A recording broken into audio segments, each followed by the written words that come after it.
What do you get when you mix Pokemon Go with Genshin Impact?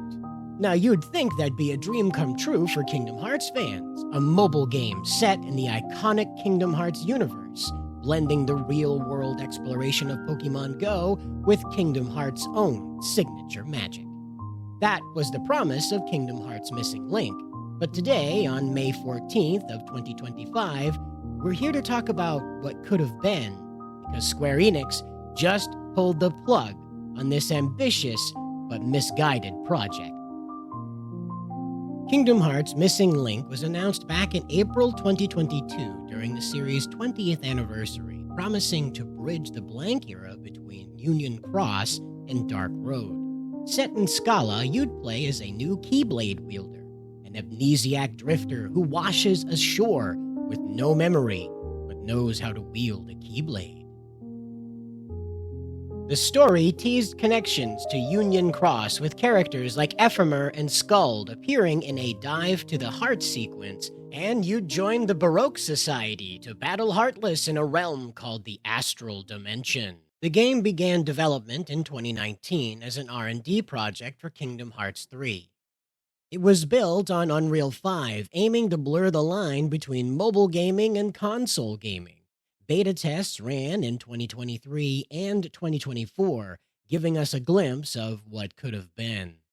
Missing Link's gameplay was a fascinating blend of Kingdom Hearts staples and mobile innovation.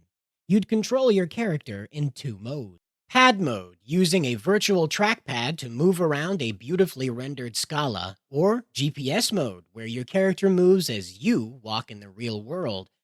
Think Pokemon Go, but with Keyblades, I guess, because everybody wanted that, right? Who wasn't beating down the door for Pokemon Go, but with Keyblades? Battles were a highlight. You could automate them in hands-free mode, perfect for journalists. Or get hands-on with dodge rolls using a finger flick to charge attacks for big damage, and a shot-lock targeting system. Changing Keyblades switched your fighting style. Melee Keyblades, like Fortune Gear, were risky but powerful, while ranged ones, like Light Order, let you attack safely from a distance. This is where it starts to get bumpy. The game also had an action point system, or AP, which you needed for battles, opening treasure chests, and more. You'd earn AP by walking in GPS mode or fighting in pad mode, though testers noted it was slow to gain. Heartless spawns were influenced by real-world weather. Rain might bring more enemies, and you could fill an activity gauge by walking to earn coins for prizes. Again, more Pokemon Go stuff that didn't really land. Now, like most games that come out today, there's some type of online store that benefits character customization, and it would appear that Missing Link would not be escaping that trend. Character customization was a standout to beta testers, who raved about tweaking facial features, clothing, and accessories.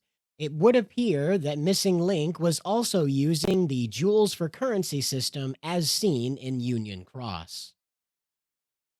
The graphics were comparable to the Nintendo Switch console games, and the new Dearly Beloved track was described as beautiful by fans and beta testers alike.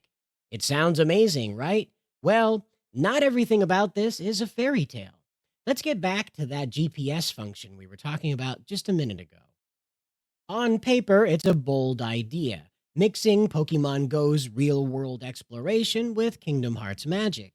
You'd walk around and your character would move in the Astral Dimension, fighting Heartless near your local coffee shop or park.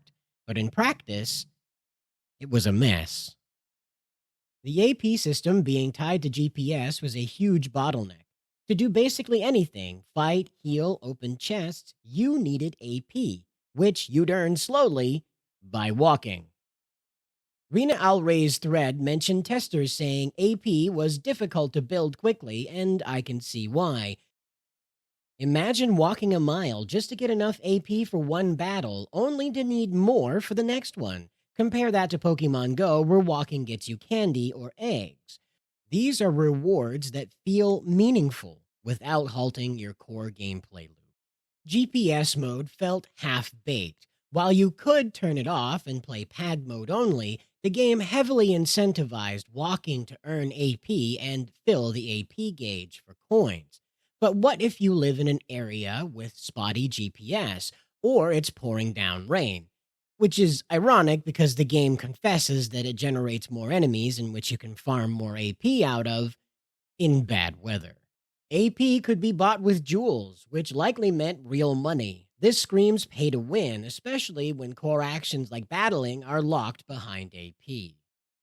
Rena Alri noted treasure chests were great for leveling up, but you needed AP or tickets, which you'd buy with jewels too.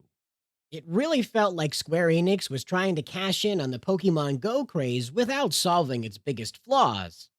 Like not punishing players who choose not to engage with the walking part of the game. Novel idea, right? Genshin Impact, on the other hand, gives you a stunning open world with no GPS gimmicks, letting you explore freely. Missing Link could have learned from that. Focus on a seamless experience, not a clunky real-world tie-in that alienates a great deal of your player base. Despite its potential, Kingdom Hearts Missing Link was canceled on May 14th, 2025. Today, as I'm recording this even. Square Enix said they couldn't ensure long-term satisfaction for players, and honestly, I understand that completely. The GPS issues, slow AP gain, and lack of updates since the last beta in spring 2024 hinted at a much deeper problem. Fans were heartbroken, but understanding. On X.com, at KHML Tomorrow simply posted a broken heart emoji. Missing Link had so much promise, a new story in Scala, deep customization, and innovative mechanics, but the GPS function's flaws tied to a restrictive AP system held it back.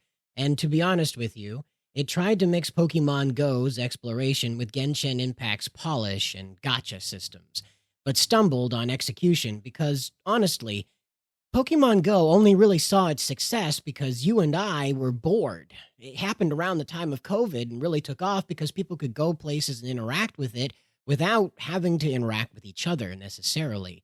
And so it gave people an opportunity to go outside, perhaps socialize with folks. I remember I was at a political event and a fellow rolled up asking if this was the place where the Raichu had spawned. Now Square Enix has told Kingdom Hearts fans not to be worried.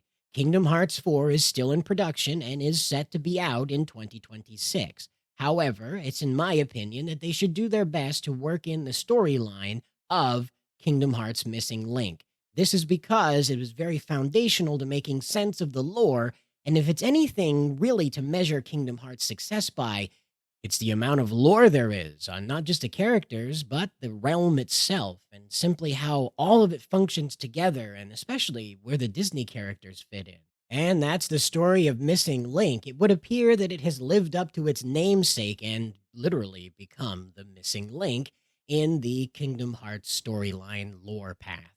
However, it's my hope that they'll work this in somehow.